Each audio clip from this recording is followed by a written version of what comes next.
इस देश में आजकल हर चीज हिंदू मुसलमान हो चुका है।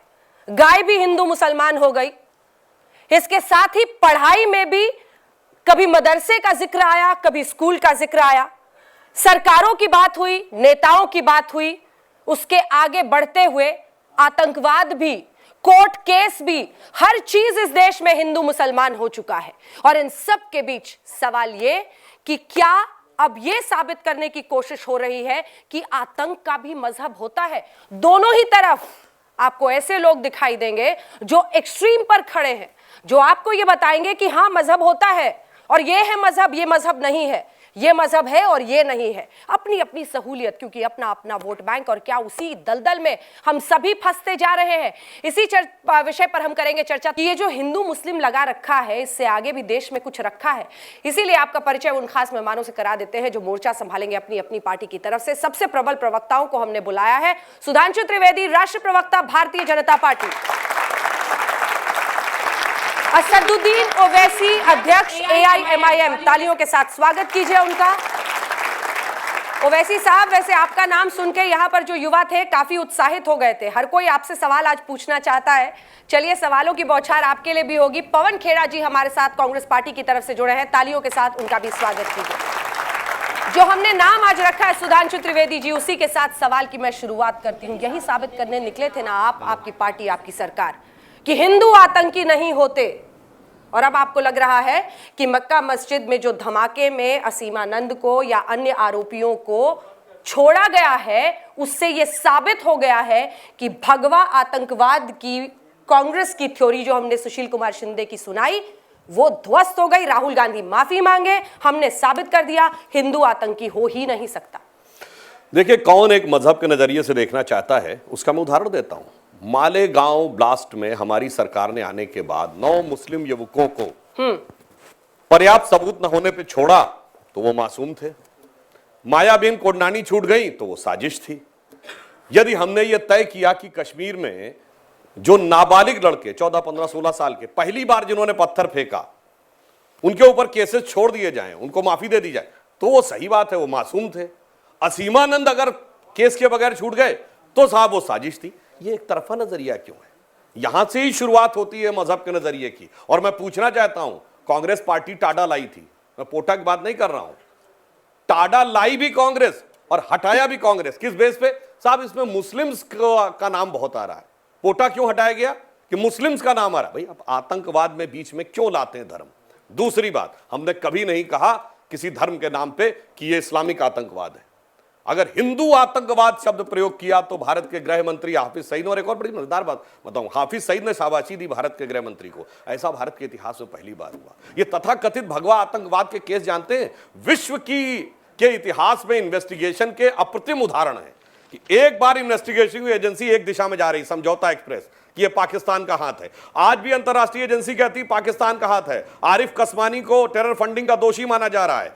डेविड कोलमैन हेडली की तीसरी बीबी ने बयान दिया हुआ, सडनली यू टर्न होता है तथाकथित हिंदू आतंकवाद, और 7 साल में कोई चार्जशीट नहीं। यह एक ऐसे विचित्र केस है कि जिसमें इस देश की 2 एजेंसीज एक दूसरे के खिलाफ खड़ी हो गई। इशरत जहां के केस में पहले सीबीआई कह रही थी आतंकवादी है, अचानक सीबीआई कहती है वो आतंकवादी नहीं है, और उसी यूपीए सरकार के समय आईबी कहती है आतंकवादी है। दोनों एक दूसरे के खिलाफ खड़े। और भैया, इशरत जहां केस में जिस आधार के ऊपर चिदंबरम साहब ने अपना नोट बदला था, हमारी सरकार आने के बाद गृह मंत्रालय में फाइल तलब, फाइल खो गई, पता ही नहीं है। और जब जांच हो जाती है या केस एनआईए को दिया गया, कब? 2011 में। जांच चार्जशीट इनके पूरे जमाने में आई नहीं, उससे पहले ही निष्कर्ष ड्रॉ हो गया। जांच गई 2011 में, और 2010 में दिग्विजय सिंह जी कहते हैं हिंदू आतंकवाद। 2009 में राहुल गांधी कह चुके हैं विकीलीक्स के अनुसार, हम ये नहीं कहते वो सच है, मगर आज तक उन्होंने खंडन नहीं किया है, हिंदू आतंकवाद। बताइए, हाउस पे दिसंबर 2008 में बोल चुके हैं चिदंबरम सेफरन टेरर। और सुनिए, बड़ी मजेदार बात, 26/11 किसने कराया? पाकिस्तान ने। यूपीए की गवर्नमेंट भी यही मानती है, और उसीलिए हाफिज सईद को पाकिस्तान से मानते हैं। और दिग्विजय सिंह जाके एक पुस्तक का विमोचन करते हैं, 26/11 आरएसएस कॉन्स्पिरेसी। मैं पूछना चाहता हूं यूपीए से, या तो दिग्विजय सिंह को निकालें या अपनी सरकार की इन्वेस्टिगेटिव एजेंसी की माफी मांगने के लिए कहें। आप तो दोनों बातें एक साथ कैसे हो सकती है? चलिए ठीक है, आपका सवाल खेड़ा जी के पास लिए चलेंगे। आजकल देखिए मोबाइल की कैसी आदत है, ओवैसी जी भी और पवन खेड़ा जी दोनों मोबाइल पर हैं। युवाओं को भी मैंने शुरू में यही कहा था कि मोबाइल से ज्यादा एक दूसरे से बातचीत और संपर्क करने की जरूरत है। वैसे जी मैं आपके पास अब आना चाहती हूँ, आपने तो एनआईए को तोता नंबर 2 बता दिया सीबीआई के बाद। क्यों लगता है आपको मक्का मस्जिद धमाकों में इंसाफ नहीं हुआ है? क्या आप अपने वोट बैंक को खुश करने के लिए ये लाइन ले रहे हैं?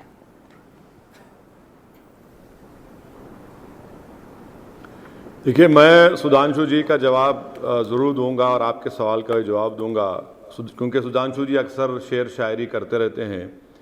मैं उनको बताना चाहूँगा कि किसी शायर ने कहा था कि वही कातिल, वही मुखबिर, वही मुनसिफ ठहरे, अखरबा मेरे करे खून का दावा किस पर।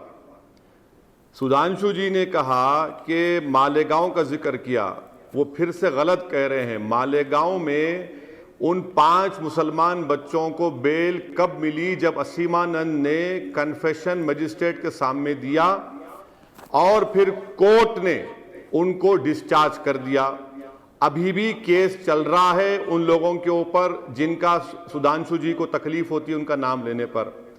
तीसरी बात, सुधांशु जी, खासमानी का आपने जिक्र किया। आपकी सरकार इतने साल से क्या कर रही है समझौता में? आप जब डेविड कोलमैन हेडली का ट्रायल बाय वीडियो करवा सकते तो खसमानी को आप क्यों नहीं बोलते? ट्रंप तो आपका दोस्त है, ट्रंप से बात करके खसमानी का एविडेंस कराते। चौथी बात जो आप मक्का मस्जिद के बारे में मैं जानना चाहूंगा कि इस केस में जब बेल हुई 2014 मार्च में, ना कांग्रेस ने और बाद में बीजेपी ने इन 2 एक्यूज के बेल के खिलाफ कैंसिल करने के लिए अपील नहीं की। असीमानंद को बेल हुई मक्का मस्जिद में अजमेर में, उसको कैंसिल करने के लिए आपने नहीं गया। और बार बार सुधांशु कह रहे हैं, मैं उनसे पूछना चाह रहा हूं, ये भावेश पटेल, देवेंद्र गुप्ता, क्या ये आपकी आरएसएस का ताल्लुक नहीं है? मैं सुधांशु जी से पूछना चाह रहा हूं कि क्या थाने और वासी में विकास और रमेश गडकरी, ये किससे, इनका ताल्लुक किससे, बताइए आप। आज भी जो नाम से सुधांशु जी को एलर्जी है, तकलीफ हो जाती है, अभी भी कन्नूर में, तमिलनाडु में, कानपुर में और मडगांव गोवा में ऐसे 6-7 मुकामात पर इन लोगों पर मुकदमा चल रहा है। रोहिणी सलियान ने क्या झूठ कहा और आपने प्रज्ञा ठाकुर के खिलाफ डिस्चार्ज डाल दिया। आपकी एनआईए इन अपील नहीं करती मक्का मस्जिद में। आपने एक ऐसे प्रोसिक्यूटर को केस दिया टेररिज्म का जो जिंदगी में एक मर्डर ट्रायल नहीं किया। आपने मक्का मस्जिद में एविडेंस कोर्ट में पेश नहीं किया। आखिर क्या बात है कि मक्का मस्जिद का जजमेंट आने के बाद बीजेपी खुश हो रही है? बीजेपी को तो गम का इजहार करना चाहिए था। मोदी गवर्नमेंट को तो मक्का मस्जिद के मरने वालों से माफी चाहनी चाहिए थी, बल्कि आप इसमें खुश हो रहे हैं और सारे देश को बता रहे हैं कि हम मरने वालों के साथ नहीं हैं, जिनको मारा टेररिस्ट, और आप उनका साथ में खड़े हैं जिन पर एक्यूज थे। तो इससे आपकी दोहरी पॉलिसी का इजहार होता है। सुधांशु जी, टेररिज्म का कोई मजहब नहीं होता, टेररिज्म खुद एक मजहब बन चुका है। मैं आपसे कह रहा हूं कि अगर आज आप इन लोगों का अपीजमेंट कर रहे हैं तो याद रखिए देश में आज भी ये टेररिज्म का खतरा मंडलाता रहेगा। तो फिर किसने किया मक्का मस्जिद, किसने किया मालेगांव, बताइए आप। आज वो लोग खुले छूटे फिर रहे हैं। छोड़िए कांग्रेस की आपकी बहस, आप सत्ता में हैं और आपकी हुकूमत का बड़े बड़े दावे थे कि हम टेररिज्म को खत्म कर देंगे। कहां खत्म किया आपने?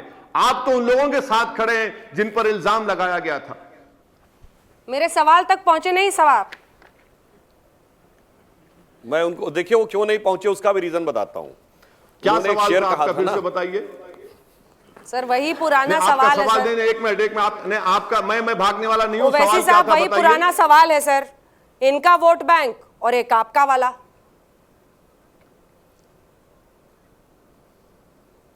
मैडम सुनिए, मेरा कोई वोट बैंक नहीं है। मेरा अगर वोट बैंक होता तो मैं भी 280 एमपी जीत के आ जाता।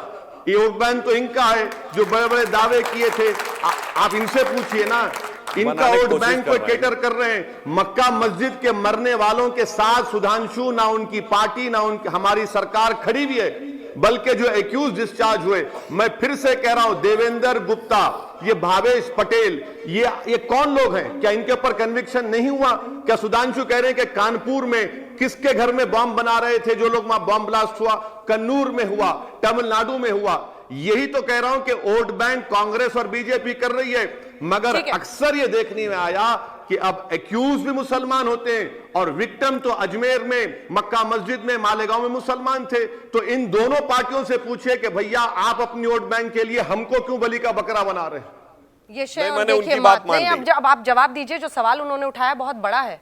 किसने मारा फिर 9 लोगों को वहां पर? मैं बिल्कुल इसी पे आ रहा हूं। किसने मारा, किसकी वजह से 9 मासूम लोग मारे गए और उसके बाद जो पुलिस फायरिंग हुई? मैं दोनों बातों का जवाब देता हूं। पहली बात तो देता हूं जो उन्होंने अदालती कार्रवाई, इसके बाद खेड़ा साहब फौरन आपके पास आ रही हूं। जो उन्होंने अदालती कार्रवाइयों की बात कही, अरे भाई ये बताइए ओवैसी साहब कि जो लोग बाकायदा सर्वोच्च न्यायालय के द्वारा कन्विक्टेड क्रिमिनल हुए, अफजल गुरु और याकूब मेनन, उनका तो आपने समर्थन कर दिया, उसमें तो कोई किंतु परंतु नहीं था। तब जुडिशियल किलिंग ऑफ याकूब मेनन हो गई। सर अब मैं इस पॉइंट पे आता हूं। मान लिया आपने जो बातें कही, ये थे वो थे, जानते क्यों लोग बच गए? मक्का मस्जिद में जो लोग मारे गए उनके असली कातिल, क्योंकि असली कातिल को ढूंढने में उस समय की सरकार की नियत ही नहीं थी, वो तो दूसरे को फंसाना चाहती थी। अब मैं आपको एक और बात कहता हूं, चल आपने जो कहा हमने मान लिया, 2014 के बाद आपके हिसाब से बड़ा निकम्मापन हमने किया। भैया 2007 में, 2007 की घटना है ना, सरकार कब गई? मई 2014। ये 7 साल में चार्जेस क्यों नहीं फ्रेम हुए? अगर असली आतंकवाद होता, जानते क्या होता है?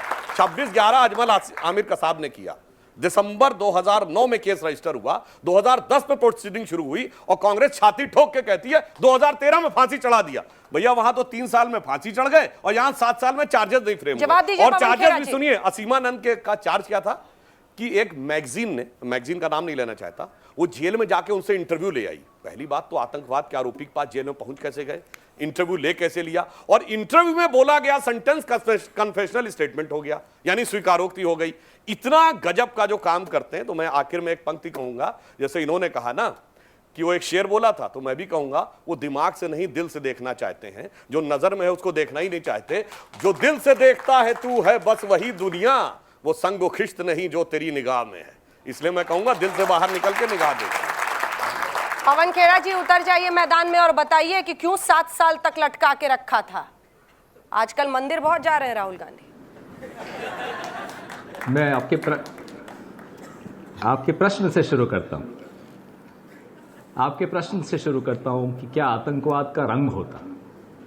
स्वतंत्र भारत का पहला आतंकवादी नाथूराम गोडसे था। ना हम उसकी जाति के लिए लेबल लगा सकते हैं, ना हम उसके मजहब पे लेबल लगा सकते हैं। वो एक स्वतंत्र आतंकवादी था। हम उसके धर्म को आतंकी नहीं कह सकते, कभी नहीं कह सकते। आपने शिंदे जी का टेप सुनाया, बार बार सुनाया, कई बार सुनाया। शिंदे जी ने क्या बोला, उनके शब्द सुनिए। उन्होंने कहा रिपोर्ट आ रही है, वहां से शुरू किया उन्होंने। रिपोर्ट कौन दे रहा था? सुधांशु त्रिवेदी जी के कैबिनेट में आज मंत्री है आरके सिंह, के गृह सचिव थे। आई है, बीच में मत बोलिए, रिपोर्ट आई है। चलिए रिपोर्ट आई है। रिपोर्ट मंत्री को अफसर देता है। उस वक्त अफसर कौन था, गृह सचिव कौन था? आरके सिंह। और आरके सिंह को किस बात का इनाम दिया जा रहा है? सुधांशु त्रिवेदी जी। ये वाला सवाल बड़ा अच्छा है। पहले उनको ये सवाल बड़ा अच्छा है सुधांशु जी। देश से माफी मांगे। आरके सिंह ने ही पहले कहा था सबसे कि संघ से जुड़े हुए लोग हैं और आज आपने उनको मंत्री बनाया है। कांग्रेस से माफी मांगे। ऐसी कौन सी नायाब चीज है? आपने कैसे कह दिया, कैसी रिपोर्ट दी? और वहां खड़े होकर बाइट दे रहे थे आरके सिंह साहब कि 10 लोग गिरफ्तार हुए हैं, उन सब के आरएसएस से संबंध है। हो सकता है सच बोल रहे हो। अजमेर ब्लास्ट में तो अभी पिछले ही साल एनआईए ने देवेंद्र गुप्ता, जो कि प्रचारक है आरएसएस के, तो संघी आतंकवाद तो होता है अंजना जी, हिंदू आतंकवाद नहीं होता, भगवा आतंकवाद नहीं होता। हां, संघी आतंकवाद था, है, रहेगा नहीं। पवन खेड़ा जी स्वयंभू ठेकेदार हैं हिंदू धर्म के, पवन खेड़ा जी ठेकेदार बनते हैं हिंदू धर्म के, उनसे हिंदू धर्म को बचाना है। हम सब बचाएंगे। पवन खेड़ा जी नाथूराम गोडसे पे बोला, शिंदे पर बोला, सब पर बोला, 7 साल पर कुछ नहीं बोला। 7 साल लटकाने पर कुछ नहीं बोला। 7 साल पे भी मैं बोलता हूं आपको, बिल्कुल बोलूंगा सर। मैं भूल गया हूं, अभी बोल देता हूं अगर आप समय दें। देखिए, एक क्रिमिनल जस्टिस सिस्टम हिंदुस्तान का किसी एक किसी एक सरकार के बारे में नहीं है। एक क्रिमिनल जस्टिस सिस्टम जो है हिंदुस्तान का, वो स्लो है, लचर है, इसमें कोई शक की बात नहीं। एक मलिमठ कमेटी की एक रिपोर्ट है जिसको लागू करना चाहिए। कोई भी हो, भले वो रेप्स हो, भले वो मर्डर्स हो, कुछ भी हो। अब निर्भया के बाद हम लोगों ने एक कानून में एक सुधार किया और एक सख्त कानून लाए। आज भी निर्भया के हत्यारे फांसी की सजा नहीं हुई उनको। ये तमाम सरकारों की रवायत है इस देश में। जवाब के लिए इंतजार करना पड़ेगा सर थोड़ा सा।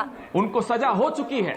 जब कुछ अच्छा हो जाए तो सब आते हैं। इस देश में तमाम सियासतदानों की रवायत रही है, जब कुछ अच्छा होता है अपनी पीठ थपथपाने खुद आ जाते हैं। जब कुछ अच्छा नहीं हुआ तो जुडिशियल सिस्टम ही देश में ऐसा है, हम क्या कर सकते हैं। यही वो तोते वाली बात है जो सुन सुनकर इस देश के कान पक गए हैं, क्योंकि अब हिंदू मुसलमान से भी लोगों का मन भाग रहा है और लोग पूछ रहे हैं कि इससे आगे बढ़ोगे।